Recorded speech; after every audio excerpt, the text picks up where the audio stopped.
ನೀನು ನಂಬಿದರೆ ದೇವರ ಮಹಿಮೆಯನ್ನು ಕಾಣುವೆ. ಒಂದು ಹಲ್ಲೆಲೂಯಾ ಹೇಳಿ. ಮಹಿಮೆಗೂ ಶಕ್ತಿಗೂ ವ್ಯತ್ಯಾಸ ಇದೆ. ಪವಿತ್ರಾತ್ಮ ನಿಮ್ಮ ಮೇಲೆ ಬರುವಾಗ ನೀವು ಬಲ ಹೊಂದಿ ಶಕ್ತಿ ಹೊಂದಿ ಯೂದಾಯ ಸಮಾರ್ಯ ದೇಶಗಳಲ್ಲಿ ನನಗೋಸ್ಕರ ನೀವು ಸಾಕ್ಷಿಗಳಾಗಿರಬೇರಿ. ಹಲ್ಲೆಲೂಯಾ. ಶಕ್ತಿ ಅಂದ್ರೆ power. Power is different, glory is different. ಹಾಗಾದ್ರೆ ಇಲ್ಲಿ ಏನ್ ಹೇಳ್ತಾರೆ? ಮಹಿಮೆ. ಏನ್ ಹೇಳಿ? ಮಹಿಮೆ. ನೋಡಿ, ಶಕ್ತಿ ಅಂತ ಹೇಳಿದ್ರೆ ನೋಡಿ, ಪವಿತ್ರಾತ್ಮನ ಜೊತೆ ಮನುಷ್ಯನು ಜೊತೆಯಾಗಿ ಸಂಗಡವಾಗಿ ಮಾಡ್ತಕ್ಕಂಥದ್ದೇ ಶಕ್ತಿ ಅಥವಾ ಪವರ್ ಅಂತೀವಿ. ಮಹಿಮೆ ಅಂದ್ರೆ ಹಾಗಲ್ಲ, ದೇವರು ಮಾಡ್ತಾರೆ, ನಾವು ನೋಡೋದು. ಎಷ್ಟು ಜನಕ್ಕೆ ಅರ್ಥ ಆಯ್ತು? ಒಂದು ಹಲ್ಲೆಲೂಯಾ ಹಾಳೆ. ಅಲ್ಲಿ ಮನುಷ್ಯಂದು ಯಾವುದೇ ಒಂದು ಭಾಗ ಅಲ್ಲಿ ಇಲ್ಲ. ದೇವರು ಮಾಡ್ತಾರೆ, ನಾವು ನೋಡೋದು. ಪವರ್ ಆಗಲ್ಲ, ನಾವು ದೇವರ ಶಕ್ತಿಯ ಸಹಾಯದೊಂದಿಗೆ ಮನುಷ್ಯ ಮಾಡ್ತಕ್ಕಂಥದ್ದು, ಅದಕ್ಕೆ ಪವರ್ ಅಂತಾರೆ. ಹಲ್ಲೆಲೂಯಾ. ಗ್ಲೋರಿ ಆಗಲ್ಲ, ನಾವು ನಿಂತ್ಕೊಂಡು ನೋಡ್ತಾ ಇರೋದು, ದೇವರು ಅದ್ಭುತ ಮಾಡ್ತಾ ಇರ್ತಾರೆ. ನಿಮ್ಮ ಜೀವನದಲ್ಲಿ ಅದ್ಭುತ ಮಾಡ್ತಾರೆ, ನಿಮ್ಮ ಕುಟುಂಬದಲ್ಲಿ ಅದ್ಭುತ ಮಾಡ್ತಾರೆ, ನಿಮ್ಮ ಕೆಲಸದಲ್ಲಿ ದೇವರು ಅದ್ಭುತ ಮಾಡ್ತಾರೆ, ನೀನು ನಂಬಿದ್ರೆ. ಹಾಗಾದ್ರೆ ಈ ಮಹಿಮೆ ನಮ್ಮ ಜೀವನದಲ್ಲಿ ನಮ್ಮ ಕಾರ್ಯದಲ್ಲಿ ನಡಿಬೇಕಾದ್ರೆ ಎಸೆನ್ಸ್ ಏನಿರಬೇಕು? ಫೈತ್ ಇರಬೇಕು. ನೀನು ನಂಬಿದರೆ ಯಾವುದೇ ಇರಲಿ, ನಿನ್ನ ಮುಂದೆ ಚಾಲೆಂಜಿಂಗ್ ಇರ್ತಕ್ಕಂಥ ಕಾರ್ಯ ಯಾವುದು? ನಿನ್ನ ಮುಂದೆ ಏರಿಗೆ ಗೋಡೆ ಇದೆಯಾ? ನೀನು ಯೇಸುವನ್ನ ನಂಬು. ಅರ್ಥ ಆಗ್ತಾ ಇದೆ ನಿಮಗೆ? ಇಲ್ಲಿ ದೇವರು ಹೇಳ್ತಾ ಇದ್ದಾರೆ, ಮಾರ್ತಾ ಮರಿಯ ಮನೆಯಲ್ಲಿ ಹೇಳ್ತಾ ಇದ್ದಾರೆ ಈ ಭಾಷೆ. ನೀನು ನಂಬಿದರೆ. ಲಾಸರ್ ಯೇಸುವಿಗೆ ತುಂಬಾ ಪ್ರಿಯವಾದವನು, ಯೇಸುವಿನ ಸ್ನೇಹಿತ. ಹಲ್ಲೆಲೂಯಾ. ಆಮೆನ್. ಯೇಸು ಮೇಲೆ ನಂಬಿಕೆ ಇಟ್ಟವನು, ಯೇಸುವಿಗೆ ಪ್ರಿಯನಾದವನು ಏನಾಗಿದ್ದಾನೆ? ಅಸ್ವಸ್ಥನಾಗದಂತ ಹೇಳಿದಾಗ ದೇವರು ಅದನ್ನು ಹೇಳ್ತಾರೆ. 11, 3, 4 ವಾಕ್ಯ ಓದಿದ್ರೆ, ಈ ಕಾಯಿಲೆ ನಿನಗೆ ಬಂದಿದ್ದು ದೇವರ ನಾಮವನ್ನ ಮಹಿಮೆ ಪಡಿಸಲಿಕ್ಕೆ ಅಂತ ಹೇಳಿ ಹೋದ್ರಿ. ಹೀಗಿರಲಾಗಿ ಅವನ ಅಕ್ಕಂದಿರು ಸ್ವಾಮಿ ನಿನ್ನ ಪ್ರಿಯ ಮಿತ್ರನು. ನೀವೆಲ್ಲ ಯಾರಿಗೆ ಪ್ರಿಯರು? ಎಷ್ಟು ಜನ ದೇವರಿಗೆ ಪ್ರಿಯರು ಹೇಳಿ? ನಾನು ದೇವರಿಗೆ ಪ್ರಿಯ. ಹಲ್ಲೆಲೂಯಾ. ಆಮೆನ್. ನಾನಂದ್ರೆ ಅವರಿಗೆ ತುಂಬಾ ಇಷ್ಟ. ಹಲ್ಲೆಲೂಯಾ. ಇಷ್ಟ ಇಲ್ಲ ಅಂದ್ರೆ ನಿನಗೆ ಕಷ್ಟ. ಅರ್ಥ ಆಯ್ತಾ? ಎಷ್ಟು ಅರ್ಥ ಆಯ್ತಾ ಅಂತೀರಾ? ಹಲ್ಲೆಲೂಯಾ. ನಾನಂದ್ರೆ ಅವರಿಗೆ ಇಷ್ಟ. ಅದೇ ಅಲ್ಲಿ ಬರ್ತಿರೋದು ಮಾತು. ಹಲ್ಲೆಲೂಯಾ. ಯೇಸುವಿಗೆ ಪ್ರಿಯನಾದವನು. ನಾವೆಲ್ಲ ಯಾರಿಗೆ ಪ್ರಿಯರಾದವರು? ಯೇಸುವಿಗೆ ಪ್ರಿಯರಾದ. ಅದಕ್ಕೆ ಸರ್ವಶಕ್ತನಾದ ದೇವರು ಈ ಲೋಕವನ್ನು ಇಷ್ಟೊಂದು ಪ್ರೀತಿಸಿ ತನ್ನ ಸ್ವಂತ ಮಗನನ್ನೇ ನಮಗೋಸ್ಕರ ದಾರೆ ಎರೆದರು. ಇದರಲ್ಲಿ ಆತನ ಪ್ರೀತಿ ಏನೆಂಬುದು ನಮಗೆ ಗೊತ್ತಾಗಲಿಲ್ಲವೇ? ಅರ್ಥ ಆಯ್ತಾ? ಹಲ್ಲೆಲೂಯಾ. ಹಾಗಾಗಿ ನಾನಂದ್ರೆ ಯೇಸುವಿಗೆ ಇಷ್ಟ, ನೀವಂದ್ರೆ ಯೇಸುವಿಗೆ ಇಷ್ಟ. ಇಷ್ಟ ಅಂದಮೇಲೆ ಕಷ್ಟ ಬರಬಾರ್ದಾ? ನನ್ನ ಪ್ರಶ್ನೆ. ಹಲ್ಲೆಲೂಯಾ. ಹಾಗಾದ್ರೆ ದೇವ ಪ್ರಿಯರಿಗೆ, ದೇವರನ್ನ ಪ್ರೀತಿಸ್ತಕ್ಕಂಥವರಿಗೆ ಕಷ್ಟಗಳು ಬಂದ್ರೆ ಅದು ಕೇಡಿಗಂತ ಅಲ್ಲ, ನಾಶವಾಗಿ ಹೋಗಲಿಕ್ಕೆ ಅಲ್ಲ, ಮಣ್ಣಲ್ಲಿ ಮಣ್ಣಾಗಲಿಕ್ಕೆ ಅಲ್ಲ, ದೇವರ ನಾಮ ಮಹಿಮೆ ಆಗಲಿಕ್ಕೆ ಆ ಕಷ್ಟ. ನಿಮ್ಮ ಜೀವನದಲ್ಲಿ, ಹಲ್ಲೆಲೂಯಾ, ನಿಮ್ಮ ಬದುಕಿನಲ್ಲಿ ಕಷ್ಟ, ದುಃಖ, ನೋವು, ಅವಮಾನ, ವೇದನೆ ಇರುವುದಾದ್ರೆ ಕರ್ತನ ಪ್ರಿಯರೇ, ನಾನು ನಿಮಗೆ ಹೇಳ್ತೇನೆ, ಆ ಕಷ್ಟದಲ್ಲಿ ದೇವರ ನಾಮ ಮಹಿಮೆ ಆಗತ್ತೆ. ಆ ದುಃಖದಲ್ಲಿ, ಆ ವೇದನೆಯಲ್ಲಿ, ಆ ಕಾಯಿಲೆಯಲ್ಲಿ, ಆ ಅವಮಾನದಲ್ಲಿ ದೇವರ ನಾಮ ಮಹಿಮೆ ಆಗಲಿಕ್ಕೆ ನಿಮಗೆ ಈ ಕಷ್ಟ ಇರೋದ್ರದ್ದು. ಆದ್ದರಿಂದ ಕರங்களை ತಟ್ಟಿ, ದೇವರೇ ನನ್ನಲ್ಲಿ ನಿನ್ನ ನಾಮ ಮಹಿಮೆಯಾಗಲಿ, ನನ್ನಲ್ಲಿ ನಿನ್ನ ನಾಮ ಮಹಿಮೆಯಾಗಲಿ, ನನ್ನ ಈ ಬಲಹೀನತೆಯಲ್ಲಿ ನಿನ್ನ ನಾಮ ಮಹಿಮೆಯಾಗಲಿ ಅಂತ ಹೇಳಿ ನಿನ್ನ ಜೀವನದ ಅದ್ಭುತವನ್ನು ಕಾಣ್ತೀಯ. ನಂಬುದವರೊಂದು ಹಲ್ಲೆಲೂಯಾ ಹೇಳಿ. ಅದಕ್ಕೆ ದೇವರು ಹೇಳ್ತಾರೆ, ಈ ನಿನ್ನ ಈ ಕಷ್ಟ ಪರಿಹಾರಕ್ಕೆ, ಈ ನಿನ್ನ ಅವಮಾನಕ್ಕೆ, ಈ ನಿನ್ನ ವೇದನೆ ನೀಗಿಸಲಿಕ್ಕೆ ಒಂದೇ ಒಂದು ಬೇಕು. ಏನು ಗೊತ್ತಾ? ನಂಬಿಕೆ. ಪಕ್ಕದಲ್ಲಿ ಏನಿರಬೇಕು? ನಂಬಿಕೆ. ಏನೇ ಆಗಲಿ, ಏನೇ ಬರಲಿ, ಒಂದನ್ನು ಮಾತ್ರ ಬಿಡಬೇಡ, ಆ ಕರ್ತನ ಮೇಲೆ ನಂಬಿಕೆಯನ್ನು ಮಾತ್ರ ಬಿಡಬೇಡ. ನೀನು ನಂಬಿದರೆ ದೇವರ ಮಹಿಮೆಯನ್ನ ಕಾಣುತ್ತೀಯ. ಎಷ್ಟೇ ಕಷ್ಟಗಳಿರ್ಬೋದು, ಎಷ್ಟು ಅವಮಾನಗಳಿರ್ಬೋದು, ನೀನು ಪ್ರಾರ್ಥನೆ ಮಾಡ್ತಾ ಇದೀಯಾ, ನೀನು ಯೇಸುವನ್ನು ನಂಬಿದೀಯಾ, ನೀನು ದೀಕ್ಷಾ ಸ್ನಾನ ತಗೊಂಡಿದೀಯಾ, ಆದರೆ ನನ್ನ ಕಷ್ಟಗಳು ಬದಲಾಗಲಿಲ್ಲ, ನನ್ನ ವೇದನೆಗಳು ಬದಲಾಗಲಿಲ್ಲ, ನನ್ನ ದುಃಖಗಳು ಬದಲಾಗಲಿಲ್ಲ, ನನ್ನ ಸಾಲಗಳು ಬದಲಾಗಲಿಲ್ಲ ಅಂತ ಪರಿಸ್ಥಿತಿಯಲ್ಲಿ ತಂಗಿ, ಅಣ್ಣ, ತಮ್ಮ ನೀನು ಇರೋದಾದರೆ ನಿಮಗೊಂದು ಒಳ್ಳೆಯ ಸುದ್ದಿ ಹೇಳ್ತೇನೆ.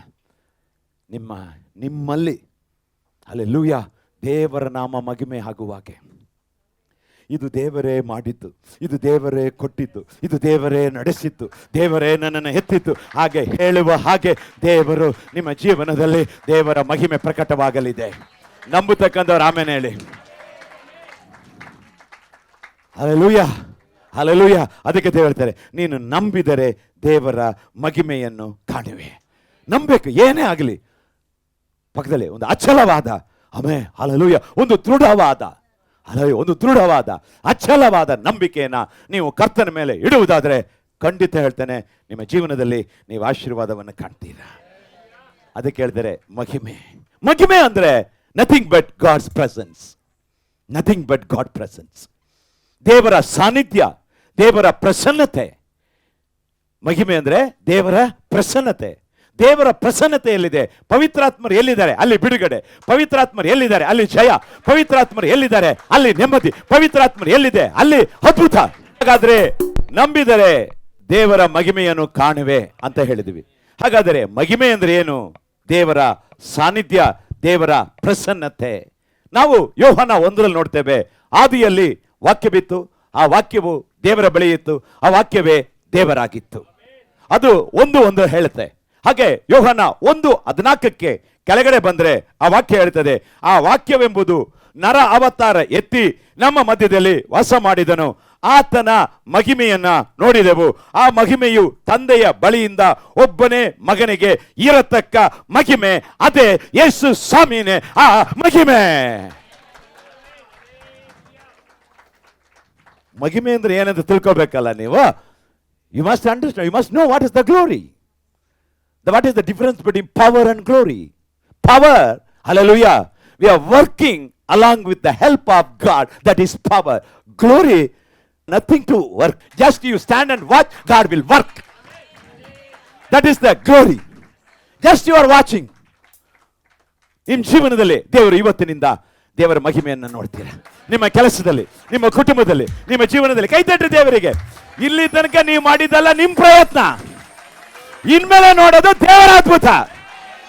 ಆಮೇಲೆ ಅಂತೇಳಿ ಯೆಸ್ ಲಾರ್ಡ್. ನೀನು ಪ್ರಯತ್ನ ಮಾಡಿ ಮಾಡಿ ಮಾಡಿ ಮಾಡಿ ಏನಾಯ್ತು?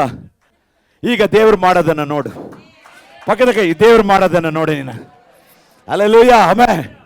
ಹಾಗಾದ್ರೆ ದೇವ್ರು ನಮ್ಮ ಜೀವನದಲ್ಲಿ ಮಾಡಬೇಕಾದ್ರೆ ನಾವೇನ್ ಮಾಡಬೇಕು? ಮೊದಲು ಯೇಸುವಿನ ಮೇಲೆ ಒಂದು ದೃಢವಾದ ನಂಬಿಕೆ. ನಾನು ನಂಬಿರುವ ದೇವರು ಯಾರೆಂಬುದು ನನಗೆ ಗೊತ್ತು.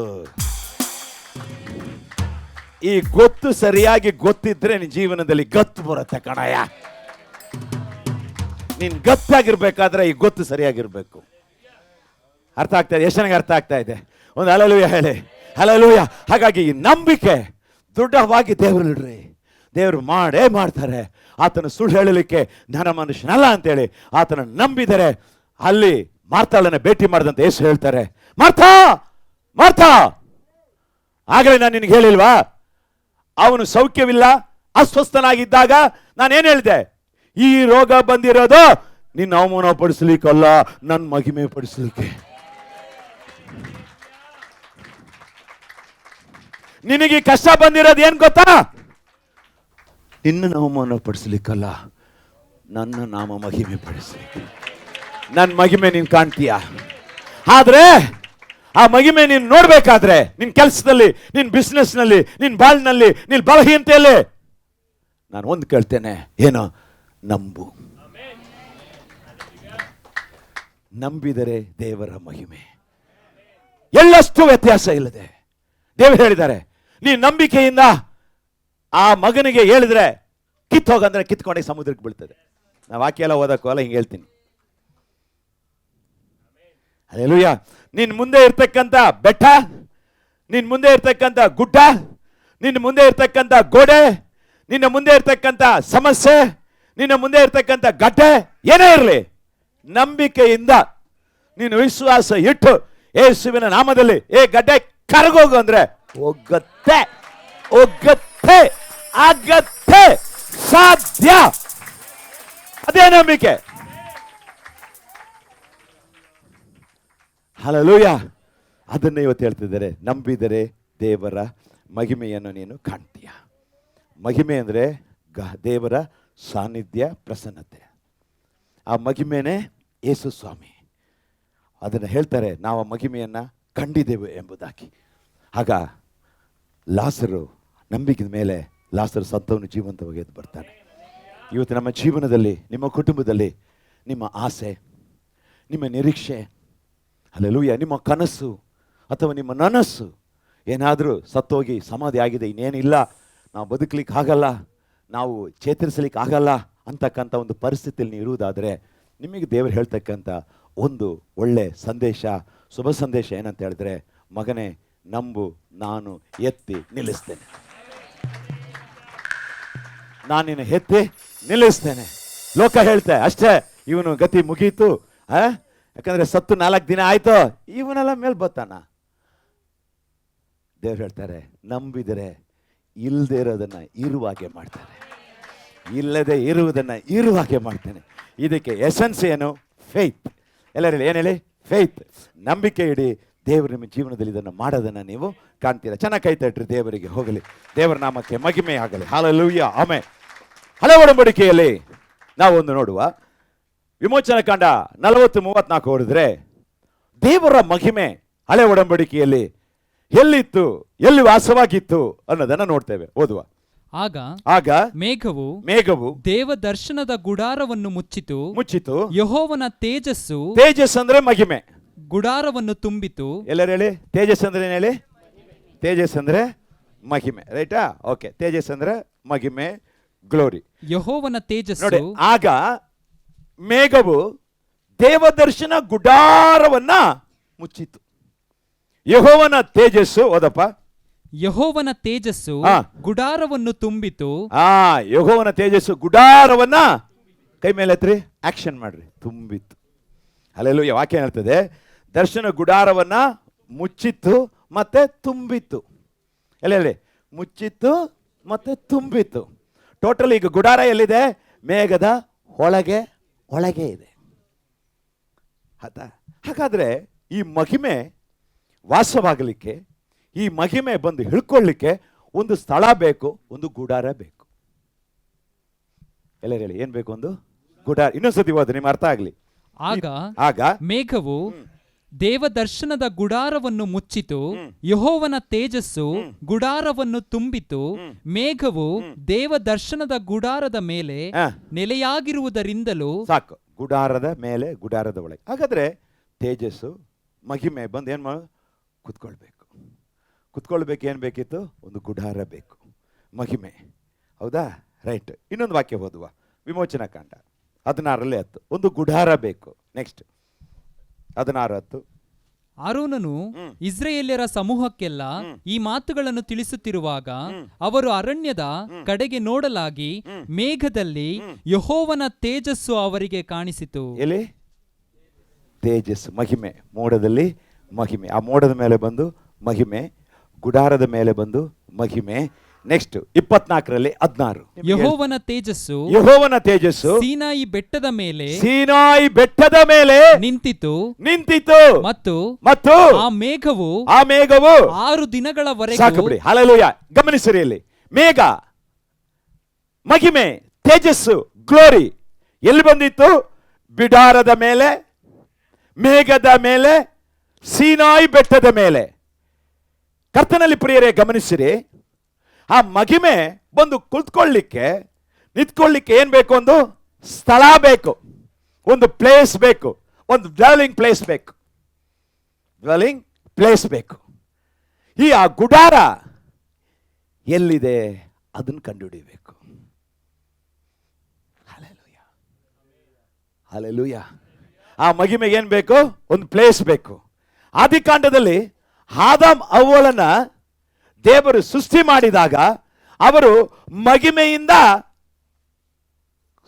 ಮುಚ್ಚಲ್ಪಟ್ಟಿದ್ರು. ಹಾಗಾಗಿ ಅವರು ಬಟ್ಟೆ ಇಲ್ದಿದ್ದಾಗಲೇ ಏನು ಗೊತ್ತಾಗ್ಲಿಲ್ಲ. ಯಾವಾಗ ಪಾಪ ಮಾಡಿದ್ರೋ ಮಹಿಮೆ ಸರಿಯಿತು.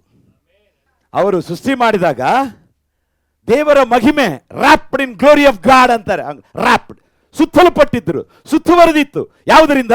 ದೇವರ ಮಹಿಮೆಯಿಂದ. ಯಾವಾಗ ಪಾಪ ಮಾಡಿದ್ರು ಏನಾಯ್ತು? ಗ್ಲೋರಿ,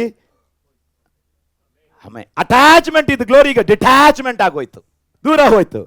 ಮತ್ತೆ ಇದನ್ನ ಅಟ್ಯಾಚ್ ಮಾಡಲಿಕ್ಕೆ ಬಂದಿದ್ದೆ ನಮ್ಮ ಕರ್ತನಾದ ಯೇಸು ಸ್ವಾಮಿ. ಬಂದು ರಕ್ತ ಚೆಲ್ಲಿ ಸತ್ತು ಮತ್ತೆ ಆ ಮಹಿಮೆ. ಹಾಗಾದ್ರೆ ಏನ್ ಬೇಕು? ಒಂದು ಗುಡಾರ. ಆ ಗುಡಾರ ಯಾವುದು? ಅದೇ ಮುಖ್ಯ. ಯಾರು ಯೇಸುವನ್ನು ಅಂಗೀಕರಿಸ್ತಾರೆ, ಯಾರು ಯೇಸುವನ್ನು ನಂಬ್ತಾರೆ, ಅವರಿಗೆ ದೇವರು ಅವರ ಮಕ್ಕಳಾಗುವ ಅಧಿಕಾರವನ್ನ ಕೊಟ್ಟಿದ್ದಾರೆ. ಇನ್ನೊಂದು ವಾಕ್ಯ ಹೇಳ್ತದೆ, 1 ಕೊರಿಂಥ್ಯ 3:16 ದೇವರ ವಾಕ್ಯ ಹೇಳ್ತದೆ, ಆ ಗುಡಾರ ಯಾವುದು, ಆ ಬಿಡಾರ ಯಾವುದು, ಆ ಸೀನಾಯಿ ಬೆಟ್ಟ ಯಾವುದು, ಆ ಮೇಘ ಯಾವುದು ಅಂತ ಹೇಳಿದ್ರೆ ಆ ವಾಕ್ಯ ಹೇಳದ್ ನೋಡ್ರಿ, ಓದಪ್ಪ. ನೀವು ದೇವರ ಆಲಯವಾಗಿದ್ದೀರೆಂದು. ಆ ಬಿಡಾರ ಯಾರು? ಬಿಡಾರ ಎಲ್ಲಿದೆ ತೋರಿಸ್ರಿ. ಆ ಗುಡಾರ ಯಾವ್ದ್ರಿ? ನೋಡಿ, 2 ಬರ್ತದೆ ಮಾತು. ನಾವೇ ನೋಡ್ರಿ, ಇದು ತಿಳಿಯೋ ತನಕ ನೀವೆಲ್ಲ ಹಾಲು ಕುಡಿಯೋ ಮಕ್ಕಳೇ. ಇದು ಎಲ್ಲಿಗೆ ಈ ಸತ್ಯ ತಿಳ್ಕೊಳ್ತೀರೋ ಅಲ್ಲಿಗೆ ನಿಮ್ಮ ಎದೆ ಉಬ್ಬಿಸ್ಕೊಂಡು ನಡೀತೀರ. ಮಹಿಮೆ ನಿನ್ನೊಳಗಿದೆ. ಆ ಗುಡಾರ ನೀನೆ, ಆ ಬೀಡಾರ ನೀನೆ, ಆ ಮಹಿಮೆ ನಿನ್ನಲ್ಲಿದೆ, ನಿನ್ನೊಳಗಿದೆ. ಇದನ್ನ ಯಾವತ್ತು ನೀನು ತಿಳ್ಕೊಳ್ತೀಯೋ ಆವತ್ತು ನಿನ್ನ ಆತ್ಮಿಕ ಜೀವಿತನೇ ಬದಲಾವಣೆ. ಅರ್ಥ ಆಗ್ತಾ ಇದೆ ನಿಮಗೆ? ಆ ಬಿಡಾರ ಏನು? ನೀವು. ಆ ಗುಡಾರ ಏನು? ನೀವು. Hallelujah, amen. ಅದಕ್ಕೆ ದೇವ್ರು ಹೇಳ್ತಾರೆ, ಮತ್ತೆ ಹೇಳ್ತೇನೆ, ಈ ಒಳಗಿರ್ತಕ್ಕಂಥ ಮಹಿಮೆನ ಹೊರಗಡೆ ಹೆಂಗೆ ತರಬೇಕಂತ ಹೇಳ್ತೀನಿ ಆಮೇಲೆ. ಈಗ ಮೊದಲು ತಿಳ್ಕೊಳ್ಳಿ, ಆ ಮಹಿಮೆ ಎಲ್ಲಿದೆ, ಎಲ್ಲಿ ತಂಗಿದೆ? ನಿಮ್ಮಲ್ಲಿದೆ. ಯಾವ ಒಂದು ವ್ಯಕ್ತಿ ಯೇಸುವನ್ನ ಸ್ವಂತ ರಕ್ಷಕರಾಗಿ ಸ್ವೀಕರಿಸ್ತಾನೆ, ಯಾರು ಯೇಸುವನ್ನು ನಂಬ್ತಾನೆ, ಅವನಲ್ಲಿ ಈ ಮಹಿಮೆ ತಂಗಿರುತ್ತೆ. ದೇವರ ಮಹಿಮೆ. ಬಿಡಾರ ನಾವೇ ಆ ಬಿಡಾರ, ನಾವೇ ಆ ಗುಡಾರ. We are the temple of God. We are the temple of the holy spirit. Hallelujah. Where there is a God there is a deliverance. Where there is a spirit, there is a deliverance. ಹಾಗಾದರೆ ಈ ಗುಡಾರದೊಳಗೆ ಆ ಮಹಿಮೆ, ಈ ಗುಡಾರದ ಮೇಲೆ ಮಹಿಮೆ. ಕರ್ತನಲ್ಲಿ ಪ್ರಿಯರೇ, ಕರ್ತನ ನಂಬಿರ್ತಕ್ಕಂಥ, ಕರ್ತನನ್ನು ಅಂಗೀಕರಿಸ್ತಕ್ಕಂಥ, ಕರ್ತನನ್ನು ಸ್ವಂತ ರಕ್ಷಕರಾಗಿ ಸ್ವೀಕರಿಸ್ತಕ್ಕಂಥ ನೀವೇ, ನಿಮ್ಮಲ್ಲಿ ಆ ಮಹಿಮೆ ಇದೆ. Hallelujah, amen. ನಿಮ್ಮಲ್ಲಿ ಆ ಮಹಿಮೆ ಇದೆ. ಅದು ಪಿತ್ರಾರ್ಜಿತವಾಗಿ ನಮಗೆ ಕೊಡಲ್ಪಟ್ಟದ್ದು. ಈ ಸತ್ಯವನ್ನು ನೀವು ಅರ್ಥ ಮಾಡ್ಕೊಳ್ಬೇಕು. ಯಾವ್ದು ಹೇಳು? ಪಿತ್ರಾರ್ಜಿತ. ನಮ್ಮ ಸೊತ್ತು, ತಾತದಿಂದ ಬಂದಂಥ ಸೊತ್ತು, ಆಸ್ತಿ. ಅದಕ್ಕೆ ನೀವೇ ಒಡೆಯರು, ನೀವೇ ಅದಕ್ಕೆ ಉತ್ತರಾಧಿಕಾರಿ, ನೀವೇ ಅದಕ್ಕೆ ಉತ್ತರಾಧಿಕಾರಿ. ಇದನ್ನು ತಿಳ್ಕೊಳ್ಳಿ ಮೊದಲು. ಹಲ್ಲೆಲೂಯಾ. ನಿಮ್ಮ ಗಮನ ಇಲ್ಲಿರಲಿ. Hallelujah, amen. ಇವತ್ತು ಇದು ಮುಖ್ಯವಾದ ಅಂಶ. ನೀವು ಕೇಳಿದರಿ ಇಲ್ಲ ಗೊತ್ತಿಲ್ಲ. Hallelujah, amen. ನಾವು ಯಾರು, ನಾವು ಏನಾಗಿದ್ದೇವೆ, ನಮ್ಮೊಳಗೆ ಏನಿದೆ, ನಮ್ಮೊಳಗೆ ದೇವರು ಏನಿಟ್ಟಿದ್ದಾರೆ, ಇದನ್ನು ಅರ್ಥ ಮಾಡಿಕೊಂಡ್ರೆ ಈ ಲೋಕವನ್ನು ನೋಡಿ ನೀವು ಅಳೋದಿಲ್ಲ. ಯಾವುದು ನಿಮ್ಮನ್ನು ಅಳಿಸಲಿಕ್ಕೆ ಸಾಧ್ಯವಿಲ್ಲ, ಯಾವುದು ನಿಮ್ಮನ್ನು ಎದುರು ನಿಲ್ಲಲಿಕ್ಕೆ ಸಾಧ್ಯವಿಲ್ಲ. ಯಾಕಂದರೆ ಲೋಕದಲ್ಲಿ ಇರುವವರಿಗಿಂತ ನಿನ್ನಲ್ಲಿ ಇರುವಾತನು ದೊಡ್ಡವನಾಗಿದ್ದಾನೆ. ನಮ್ಮ ಒಳಗಿರ್ತಕ್ಕಂಥ ಈ ಮಹಿಮೆಯನ್ನು ಹೇಗೆ ಹೊರಗೆ ತರೋದು, ನಮ್ಮೊಳಗಡೆ ಹೇಗಿದೆ ಅನ್ನೋದನ್ನು ಇವತ್ತು ನಾವು ತಿಳ್ಕೊಳ್ತೇವೆ. ಹಲ್ಲೆಲೂಯಾ. ಓದಿ ಎಫೆಸರಿಗೆ ಬರೆದಂಥ ಪತ್ರಿಕೆ, ಎಫೆಸೀಯ 1:18 ಓದಿ. ಎಫೆಸೀಯ 1:8. ಆತನು ನಿಮ್ಮ ಮನೋನೇತ್ರಗಳನ್ನು ಬೆಳಗಿಸಲಿ. ಹೋದ್ರಪ್ಪ. ಆತನು ನಿಮ್ಮ ಮನೋನೇತ್ರಗಳನ್ನು ಬೆಳಗಿಸಿ ಅಂದ್ರೆ ಎನ್ಲೈಟ್ ಮಾಡಲಿ ಅಂತ. ನಿಮ್ಮ ಕಣ್ಣನ್ನ, ನಿಮ್ಮ ಮನೋನೇತ್ರಗಳನ್ನ, let God enlight. Okay, right. ಮನೋನೇತ್ರಗಳನ್ನ ಬೆಳಗಿಸಲಿ, ನಿಮ್ಮ ಕಣ್ಣನ್ನ ತೆರೆಯಲಿ, ನಿಮಗೆ ಅರ್ಥ ಮಾಡಿಕೊಡ್ಲಿ. ಅಲ್ಲಲ್ಲಿ ನಿಮಗಿದು ಅರ್ಥ ಆಗಲಿ. ಇವತ್ತು ಕ್ರೈಸ್ತರು ಯಾಕೆ ಅಳ್ತಾ ಇದ್ದಾರೆ? ಇದು ನಿಮಗೆ ಅರ್ಥ ಆಗ್ಬಿಟ್ರೆ ನೀವು ನೆಲದಲ್ಲಿ ಕುತ್ಕೊಳ್ಳಲ್ಲ. ಇವತ್ತಿಂದ ಹೊರಗೆ ಹೋಗ್ಬೇಕಾದ್ರೆ ನೀವು ಹೆಂಗ್ ಮೇಲ್ ನಡೀತೀರಾ? ಆಮೇಲೆ ಹೇಳಿ ಒಂದು ಹಲ್ಲೆಲೂಯಾ. ನೀವು ಕ್ರೈಸ್ತರು ಇದನ್ನ ತಿಳ್ಕೊಂಡ್ಬಿಟ್ರೆ ನೀವು ಹೋಗ್ಬೇಕು, ಹೆಂಗೆ ಹೋಗ್ತೀರಾ? ಮೇಲ್ ನಡೆಯಲ್ಲ, ಫ್ಲೈ ಆಗ್ತೀರಾ. ನಡೆಯಲ್ಲ, ಫ್ಲೈ. ಇವತ್ತಿನಿಂದ ಫ್ಲೈ. ಯಾವ್ದ್ರಲ್ಲಿ ಫ್ಲೈ? ಮಹಿಮೆಯಲ್ಲಿ ಫ್ಲೈ. ಕರಗಳೇನೆ ತಟ್ಟು. ಅರ್ಥ ಮಾಡ್ಕೊಳ್ಳಿ. Hallelujah. Is A very very important. ನಂಬಿದರೆ ಮಹಿಮೆಯನ್ನು ಕಾಣ್ತೀಯ. ನಂಬಿ ಮಹಿಮೆ ಅಂದ್ರೆ ಏನು? ಮಹಿಮೆ ಅಂದ್ರೆ ಯಾರು, ಯಾವುದು ಎಲ್ಲ ನಿಮಗೆ ಹೇಳಿದೆ. ಹಾಗಾದ್ರೆ ಮಹಿಮೆ ತಂಗಳಿಗೊಂದು ಸ್ಥಳ ಬೇಕು, ಬಿಡಾರ ಬೇಕು, ಗುಡಾರ ಬೇಕು. ಆ ಗುಡಾರ ಯಾರು? ನಾವೇ. ಎಲ್ಲರೂ ಹೇಳಿ, ನಾವೇ. ಪಕ್ಕದಲ್ಲಿ ಆ ಗುಡಾರ ನೀನೆ. ನಿನ್ನಲ್ಲಿ ಮಹಿಮೆ ಇದೆ. ಯಾವಾಗ ಯೇಸುವನ್ನು ನಂಬಬೇಕು, ರಕ್ಷಣೆ ಹೊಂದಬೇಕು, ಆಗ ಮಾತ್ರ ಒಳಗೆ ಮಹಿಮೆ. ಇಲ್ಲ ಅಂದ್ರೆ ಮಹಿಮೆ ಇಲ್ಲ. ಮಹಿಮೆ ಬಂದ್ರೆ ಏನಾಗತ್ತೆ? ಬಿಡುಗಡೆ ಸಿಗತ್ತೆ. ಮಹಿಮೆ ಬಂದ್ರೆ ಏನಾಗಿದೆ? ಜಯ ಸಿಗತ್ತೆ. ಮಹಿಮೆ ಬಂದ್ರೆ ಏನಾಗುತ್ತೆ? ನಿನ್ನ ಹತ್ರ ಸೈತಾನ್ ಬರೋದೇ ಇಲ್ಲ.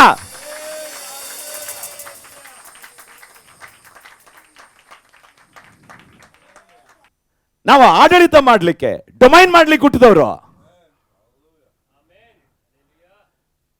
ನಿನ್ನೊಳಗೊಂದು ಮಹಿಮೆ ಇದೆ. ನೀನು ಯಾರು? ನೀನು ಸಾಮಾನ್ಯದ ವ್ಯಕ್ತಿ ಅಲ್ಲ. ಮಣ್ಣು, ನಿನ್ನಲ್ಲಿ ಮಹಿಮೆ ಇದೆ. ನೀನು ಮಣ್ಣು, ಬಟ್ ಅದರೊಳಗೆ ಏನಿದೆ? ಮಹಿಮೆ ಇದೆ. ಇದನ್ನ ಅರ್ಥ ಮಾಡ್ಕೋ. ಹಲ್ಲೆಲೂಯಾ. ನೋಡಿ ವಾಕ್ಯ ಹೋದ್ರಿ ಈಗ ಹೋದ್ರ. ಆತನು ನಿಮ್ಮ ಮನೋನೇತ್ರಗಳನ್ನು ಬೆಳಗಿಸಿ, ನಿಮ್ಮ ಇವತ್ತು ಬೆಳಗಿಸ್ತಾ ಇದ್ದಾರೆ. ಇವತ್ತು ನಿಮ್ ಕಣ್ ತೆರೀತಾ ಇದ್ದಾರೆ. ಹಲ್ಲೆಲೂಯಾ. ಆಮೆನ್.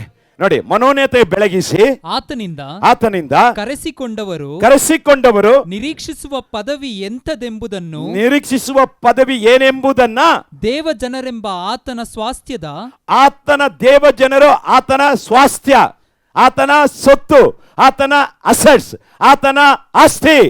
ಇದ್ದೀರಾ? ಎಷ್ಟು ಜನಕ್ಕೆ ಅರ್ಥ ಆಯ್ತು? ಒಂದು ಹಲ್ಲೆಲೂಯಾ ಹೇಳಿ.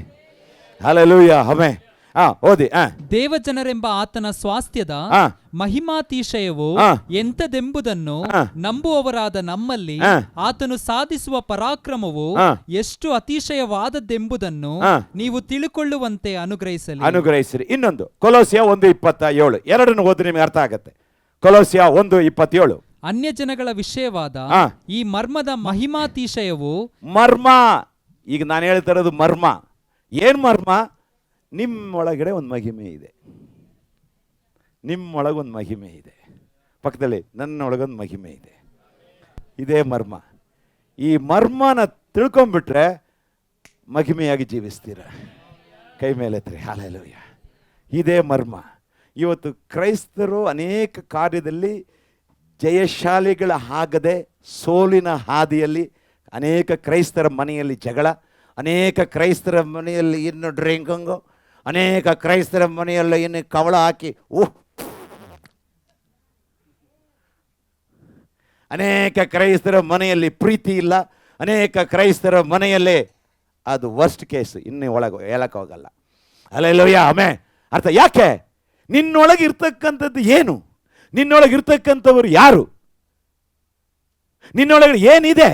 ಈ ಮಣ್ಣಿನ ಪಾತ್ರೊಳಗೆ ದೇವರು ಏನನ್ನು ಇಟ್ಟಿದ್ದಾರೆ ಅನ್ನೋದನ್ನ ಅರ್ಥ ಮಾಡ್ಕೊಂಡ್ಬಿಟ್ರೆ ನೀನು ಫ್ಲೈ ಆಗ್ತೀಯ, ನಡೆಯಲ್ಲ. ಕೊಲೋಸ್ಯ 1:27 ಓದಪ್ಪ. ಈ ಮರ್ಮದ ಅನ್ಯ ಜನಗಳ ವಿಷಯವಾದ ಈ ಮರ್ಮದ ಮಹಿಮಾತಿಶಯವು ಎಷ್ಟೆಂಬುದನ್ನು ದೇವರು ತನ್ನ ಜನರಿಗೆ ತಿಳಿಸಲಿಕ್ಕೆ ಮನಸ್ಸು ಮಾಡಿಕೊಂಡನು. ಈ ಮರ್ಮವು ಏನೆಂದರೆ, ಕ್ರಿಸ್ತನು ನಿಮ್ಮಲ್ಲಿದ್ದು ಪ್ರಭಾವದ ನಿರೀಕ್ಷೆಗೆ ಆಧಾರದೂತನಾಗಿರುವುದೇ. ಹಲ್ಲೆಲೂಯಾ. ಹೇಳ್ತೀನಿ ನೋಡಿ, ಈ ಮರ್ಮ ಏನೆಂದರೆ ನಿಮ್ಮಲ್ಲಿರುವ ಕ್ರಿಸ್ತನು ಆ ಮಹಿಮೆಯ ನಿರೀಕ್ಷೆಯಾಗಿದ್ದಾನೆ. The hope of glory is in you. ಆಗ ಆ ಮಹಿಮೆ ಎಲ್ಲಿದೆ? ನಿನ್ನ ಒಳಗಿದೆ. ಇದನ್ನ ನಾವು ಅರ್ಥ ಮಾಡ್ಕೊಳ್ಬೇಕು. ಈಗ ಯೇಸು ಎಲ್ಲಿದ್ದಾರೆ? ಒಳಗಿದ್ದಾರೆ. ಮಹಿಮೆ ಎಲ್ಲಿದೆ? ನಿನ್ನಲ್ಲಿದೆ. ಇನ್ನೊಂದು ಈಗ ಇದು ಹೋದ್ರಿ, ಎಫೆಸೀಯ 1:18, 1:18. ಕರ್ತನ ಮಕ್ಕಳು, ನೀವು ಸತ್ಯವನ್ನ ತಿಳ್ಕೊಂಡ್ರೆ ಸತ್ಯ ನಿಮಗೆ ಬಿಡುಗಡೆ ಕೊಡುತ್ತೆ. ಆತನು ನಿಮ್ಮ ಮನೋನೇತ್ರಗಳನ್ನು ಬೆಳಗಿಸಿ ಆತನಿಂದ ಕರೆಸಿಕೊಂಡವರು ನಿರೀಕ್ಷಿಸುವ ಪದವಿ ಎಂತದೆಂಬುದನ್ನು, ದೇವಜನರೆಂಬ ಆತನ ಸ್ವಾಸ್ಥ್ಯದ ಮಹಿಮಾತಿಶಯವು ಎಂತದೆಂಬುದನ್ನು ನಂಬುವವರಾದ ನಮ್ಮಲ್ಲಿ ಆತನು ಸಾಧಿಸುವ ಪರಾಕ್ರಮವು ಎಷ್ಟು ಅತಿಶಯವಾದದ್ದೆಂಬುದನ್ನು ನೀವು ತಿಳುಕೊಳ್ಳುವಂತೆ ಅನುಗ್ರಹಿಸಲಿ. Is inheritance in saint. ಇಲ್ಲೇ ಕ್ಲಿಯರ್ ಆಗುತ್ತೆ ಪಿಕ್ಚರ್. ಅರ್ಥ ಆಗ್ತಾ ಇದೆಯಾ? ಅರ್ಥ ಆಯ್ತು ನಿಮಗೆ? ಇಸ್ ಇನ್ಹೆರಿಟೆನ್ಸ್ ಅಂದ್ರೆ ಆ ಪಿತ್ರಾರ್ಜಿತವಾಗಿ ಬಂದಿದ್ದು ಆ ಸ್ವಾಸ್ಥ್ಯ ಎಲ್ಲಿದೆ? ನಿಮ್ಮೊಳಗಿದೆ. ಅದೇ ಆ ಮಹಿಮೆ. ಅರ್ಥ ಆಯ್ತಾ ಇಲ್ವಾ? ಎಷ್ಟು ನನಗೆ ಅರ್ಥ ಆಯ್ತು? ಅದು ಪಿತ್ರಾರ್ಜಿತವಾದದ್ದು. ಯೇಸು ಸ್ವಾಮಿ ಕಲ್ವಾರಿ ಶಿಲುಬೆಯಲ್ಲಿ ನನಗೋಸ್ಕರ ನಿಮಗೋಸ್ಕರ ಎಲ್ಲವನ್ನ ಮಾಡಿ ಮುಗಿಸಿದ್ದಾರೆ. ಅರ್ಥ ಆದ್ರೆ ಹೇಳಿ ಹಲ್ಲೆಲೂಯಾ. ಅದೇನು ನಿನ್ನ ಸ್ವಾಸ್ಥ್ಯ ಅಲ್ಲ, ಅದು ನಿನ್ನೆ ಅದು ಪಿತ್ರಾರ್ಜಿತವಾಗಿ ಬಂದಿದ್ದು. ಇನ್ನೂ ಕನ್ನಡ ಆಳವಾಗಿ ಹೇಳ್ಬೇಕಾದ್ರೆ ಆನುವಂಶಿಕವಾಗಿ ನೀನೇ ಆ ಮಹಿಮೆಗೆ ಉತ್ತರ ಅಧಿಕಾರಿ. ಪಕ್ಕದಲ್ಲಿ ಹೇಳಿ, ಮಹಿಮೆ ಎಲ್ಲಿದೆ? ಹೆಂಗ್ ಬಂತು? ನಮ್ಮ ಅಪ್ಪ ಸಂಪಾದನೆ ಮಾಡಿದ್ದು. ಯಾರ? ನಮ್ಮ ಅಪ್ಪ ಸಂಪಾದನೆ ಮಾಡಿ. ಯಾರು ನಿಮ್ಮಪ್ಪ? ಏಸಪ್ಪ. ಹೆಂಗೆ? ತನ್ನ ರಕ್ತ, ತನ್ನ ಜೀವ, ತನ್ನ ಪ್ರಾಣ ಇಟ್ಟು ಸಂಪಾದನೆ ಮಾಡಿದ ಆ ಮಹಿಮೆ ಆತ್ಮಸ್ವರೂಪವಾಗಿ ಎಲ್ಲಿದ್ದಾರೆ? ನನ್ನೊಳಗಿದ್ದಾರೆ. ಈಗ ಆ ರಿಚಸ್ ಎಲ್ಲಿದೆ? ಒಳಗಡೆ ಇದೆ. ಈಗ ನೀನು ಯಾವ ಮೈಂಡಲ್ಲಿ ವಾಕ್ ಆಗಬೇಕು? ಹಲ್ಲೆಲೂಯಾ. ಮೈಂಡ್ ಎಲ್ಲಿ? ಗ್ಲೋರಿ ಮೈಂಡಲ್ಲಿ ವಾಕ್ ಮಾಡಬೇಕು ನೀನು. ಹಲ್ಲೆಲೂಯಾ. ಯಾವ ಮೈಂಡು? Glory mind. ಎಲ್ಲರೂ ಹೇಳಿ, ಯಾವ ಮೈಂಡು? Glory mind. ಇಲ್ಲಿ ನೀನು ನಾನೇನು ಭಿಕ್ಷುಕನಾಗಿತ್ಯ ಅಮ್ಮ ಹಂಗೆ. ಯಾರ ಸಮಸ್ಯೆ ಬಂದ್ರೆ ಏನ್ಬೇಕು? ಯೇಸುವಿನ ನಾಮ ಹೋಗಾಚ ಅಣ್ಣ ಬಾ.